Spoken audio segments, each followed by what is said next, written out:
వికారాబాద్ జిల్లా కలెక్టర్ పై జరిగిన దాడి ఘటన మీద పీసీసీ చీఫ్ మహేష్ కుమార్ గౌడ్ సంచలన వ్యాఖ్యలు చేశారు. అక్కడ భూములు లేని వాళ్లు గొడవ చేయటం కుట్రలో భాగమేనని ఆయన అన్నారు. కాంగ్రెస్ హయాంలో రాష్ట్రం అభివృద్ధి చెందుతుంటే ఓర్వలేక ఇలాంటి ఘటనలను ప్రోత్సహిస్తున్నారని, దీని వెనుక ఖచ్చితంగా కేటీఆర్ ఉన్నారని ఆయన ఆరోపించారు. సెంటు భూమి కూడా లేని వాళ్లు ఈ గొడవను సృష్టించారని మహేష్ కుమార్ గౌడ్ అన్నారు.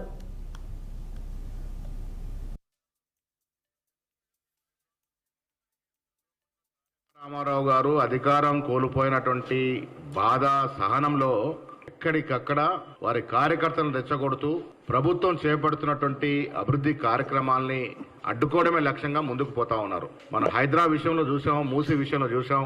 లేని కాని పోని చెప్పి అవాస్తవాలు ప్రచారంలోకి తీసుకొచ్చి ప్రజల్ని భయభ్రాంతులు గురి చేసే కార్యక్రమం నిమగ్నమై ఉన్నారు. నిన్న కొడంగల్ విషయంలో జరిగినటువంటి కలెక్టర్ దాడిలో ఈ దాడిని మేము తీవ్రంగా ఖండిస్తా ఉన్నాం, గర్హిస్తా ఉన్నాం.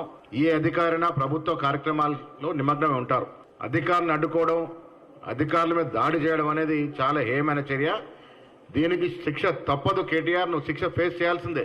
ఇప్పుడు అక్కడ కొడంగల్లో గ్రీన్ ఫార్మా క్లస్టర్, ఏమాత్రం పొల్యూషన్ లేని గ్రీన్ ఫార్మా క్లస్టర్ పెడతా ఉంటే 90% పైగా రైతులు ఒప్పుకొని సమ్మతించి భూములు ఇచ్చిన సందర్భంలో ఒక్క గ్రామంలో